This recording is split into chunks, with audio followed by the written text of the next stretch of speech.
Today's list is very specific. We'll be discussing the top 15 best enemies in From Software's Soulsborne series. For those who don't know, the Soulsborne series includes Demon Souls, Dark Souls 1, 2, and 3, and Bloodborne in its pantheon. They're fucking modern classics, go play them. But before you do that, to be honest, this is more of a Dark Souls 1, 3, and Bloodborne list, as I haven't really played Demon Souls, and Dark Souls 2 is a fucking dumpster fire. With that in mind, on to the list.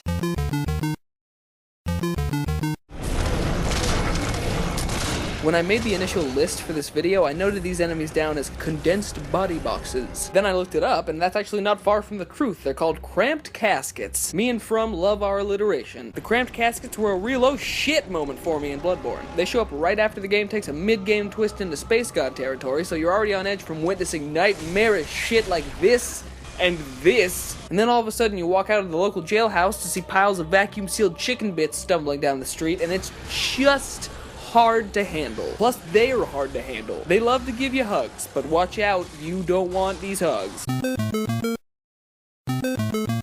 I'm gonna go ahead and list off a few of my greatest fears to preface this next bit. This is probably not something I should put out there, but Charlie is afraid of bugs, water, or deep water, or things that hide in water, and the chick from The Ring. It's almost as if Hidetaka Senpai traveled forward in time, watched this video, and whisked himself back to create these cute little ladybugs just for me. Thanks for noticing me, senpai. The sewer centipedes, or the Samara centipedes as I prefer to call them, aren't really all that troublesome when it comes to actually engaging them. Being completely emaciated and waterlogged would probably put a damper on anybody's combat abilities. But god damn if these things are magical to look at. The Profane Capital was a fucking trip. First there's the fucking gargoyle angels, the gargangels, then the sewer centipedes, and of course you got your hand babies, but we'll get to them later.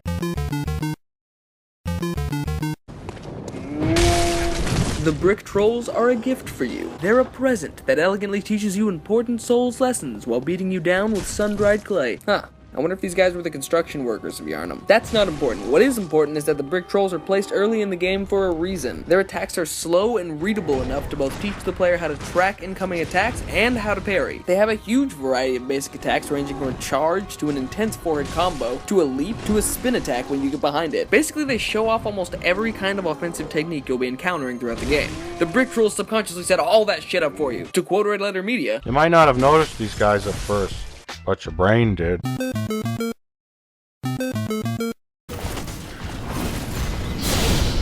The Boreal Knights are certainly some of the more challenging enemies in Dark Souls 3, but it's their big brothers, the Outrider Knights, that end up filling the 14th slot on this list. These dudes will cut your ass down in a minute, and I don't literally mean a minute, I mean like 4 to 7 seconds. Don't let their ballerina builds confuse you, these guys are just as strong as they are fast. The Outrider Knights are some of the few and true endurance battles of Dark Souls 3, requiring heavy stamina management along with a complete lack of a will to live. Their attacks are really well balanced for insanely tense, mid-range one-on-one combat encounters that suck your balls all the way in your chest.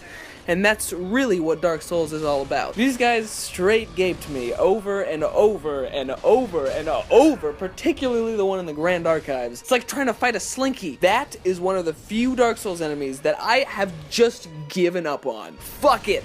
I'm done. Keep your goddamn rusted gold coin. Keep your rubbish. I'm gonna go dip my head in some wax. Ah, the Dark Wraiths. Everyone knows them, everyone loves them. They're basically just a skeleton in a spoopy suit of armor. I can just see the pitch meeting for half of these monsters. We take a skeleton and we put it in a suit of armor. We put a skeleton in a cloak. We take a skeleton made out of skeletons and we put it in a cloak. We put a bunch of skeletons in a box. Despite having the slightly boring handicap of following the classic Souls put a skeleton in a formula, the Dark Wraiths are a memorable and slightly formidable foe. The Dark Wraith sword dominated Dark Souls 3 PvP for a while, if that's any indication of their significance to the series. They've shown up personally in Dark Souls 1 and 3. The good ones. And their set made an appearance in Dark Souls 2, so they're kind of a staple at this point. Their armor is really fucking badass, and when it comes to fighting them, well, they're okay. They're kind of pushovers. Years before the fateful day when From Software drew a wheel and said, yep, that's enough, they drew a wheel, put a skeleton in it, and said, yeah, that's enough. Surprisingly, it is. There's a purity to the skeleton wheels. From followed the formula and it worked perfectly. It's a skeleton, and it carries a wheel, which conveniently doubles as pollution-free transportation and a pain in my fucking ass! These bad boys are really only prevalent in one single chasm in the entire world of Dark Souls, but man, they make their presence very known. It's hard not to recall painful memories of the boss run to Gravelord Neto at the mere mention of these games. You are an opossum, and the skeleton wheels are a crew of RV-driving, roadkill-hungry meth heads.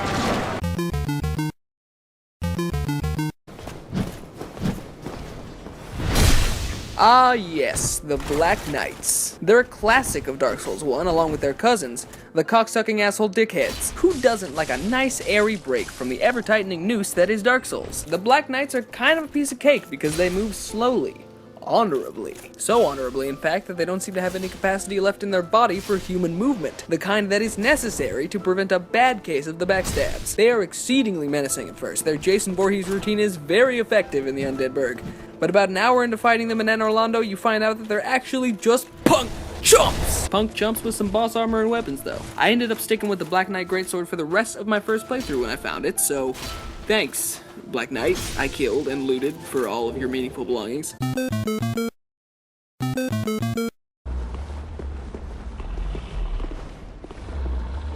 The hand ogres aren't actually that hard to kill. It's just hard to want to touch them. You do not want to get sucked into these elephant babies' pulsating palm holes. Nobody wants no part of that. They have to roll their fucking fat asses around to even get a look at you. They truly are the Snorlaxes of the Dark Souls series. The hand ogres and their undivided butt-crack backs are a great representation of that exciting mix of surprise, awe, and absolute fucking disgust that seeing a new Souls monster can hit you with. These things did, pathetically enough, kill me once or twice or 7 or 8 times, but I immediately went back to fight them again because I just couldn't stop looking. I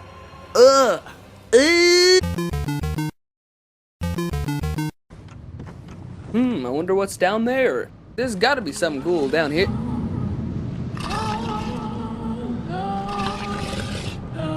I'm gonna get out of here. Man, the Bloodborne DLC goes hard. It gets hard. It gets and goes hard. And of that getting and going hard, the Shark Giants get the hardest. The Shark Giants are easily some of the most daunting foes I've faced in the entirety of the Soulsborne series. God, I can't be the only one who thinks Soulsborne sounds stupid as shit. But that's a topic for another day, as I will now turn my focus back to Megamouth. They attack you and subsequently beat your ass down with what looks to be a giant shark hook. Who built you a shark hook, Shark Giant? I'm not sure what I can say that hasn't already been said by a bunch of motherfuckers. Facing down not 1 but 2 of these barnacle boys was easily one of the most grueling battles I've endured in the entirety of the Soulsborne series. They're fast, they're floppy, and they will eat your ass for breakfast, lunch, and dinner if you don't get good. There, I said it. Coming in at number 6 are the incredibly unnerving Bergenworth bug people. Apparently they're called the Garden of Eyes, but I just called them the Garden of... Oh fuck! That grab attack is so peeving. You'd think you could dodge under it, but you can't, which has led to many a top hat ride for Mr. Mosquito. There's only about 5 of these little fuckers in the entirety of Bloodborne, all in very close proximity to one another, but their design leaves an impact, to say the least. They're also the first real tangible indication of the eldritch twist that the game ends up taking in the second half. This is their way of easing you into something. Before Bloodborne, I had never seen a truly intimidating werewolf, a werewolf that could really freak me out. Harry Potter, the Wolfman, the Twilight Saga, their designs just never cut it for me. But of course, leave it to Hidetaka and the guys at From Software to take a classic monster design and gore porn it up just right. The Scourge Beasts are the first monsters you ever square off against in Bloodborne. And they're there to teach you that sometimes you're just gonna fucking die. That first Bloodborne werewolf is basically your Kobayashi Maru. You can either grit your teeth, take the punishment, and wake up with a few tetanusy cutting implements and a new sex doll by your side. You're welcome to use whatever you find. Even the doll. Or you could fucking karate chop that werewolf into tiny little cubes. Starship Enterprise style. No situation is a no-win situation. Thanks, werewolf.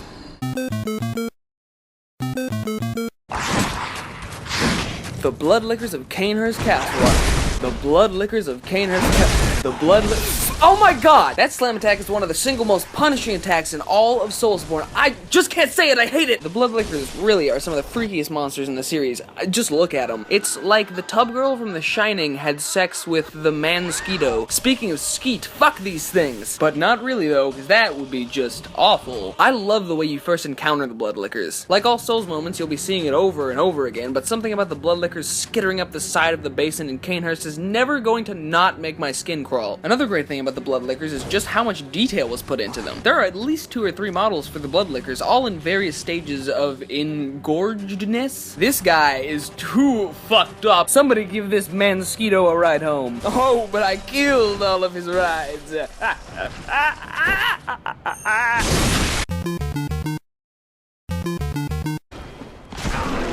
God, there are a lot of skeletons on this list. After a famously short encounter with Family Feud, the player ventures into one of the most treacherous areas of the whole series, the Tomb of the Giants, home of the cave beasts. They're giant dogs made of bones, which feels paradoxical. The cave beasts are everything a Dark Souls enemy should be. Scary, violent, unpredictable, challenging, and perfectly suited for its environment. It takes a lot for pitch blackness in a game to not be annoying, and make no mistake, it is kind of annoying, but the build up to the Tomb of the Giants and the payoff of getting to battle the cave beasts and eventually Gravelord Neto is entirely worth it.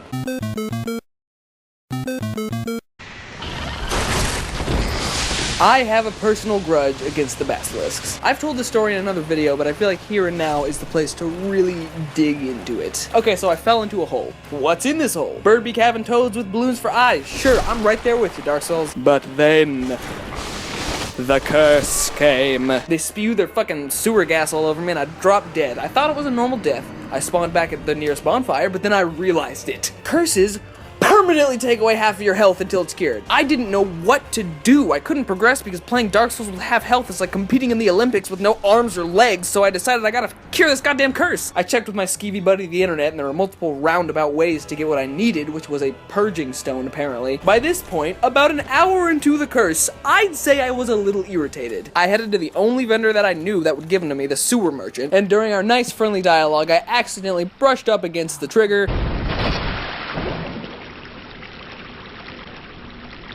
Hello, darkness, my old friend. Alright, well that's no longer an option. Option number 2 was to go to the New Londo ruins, but at that point I didn't have a transient curse, so I just got gang fucked by gank ghosts. As a vision softly creeping. Scratch that off the list of possibilities. By this point I was feverishly sweating. Sheathing my quivering rage boner, I curled up into a ball and convinced this stupid bird that I was one of her fucking babies. You're such a stupid fucking bird! So 3 hours later, I'm back at the start of the game, playing with my balls. I ended up talking to this little bird and trading with it by dropping things on its head until it gave me what I needed via Dookie, and it was all because of the basilisks!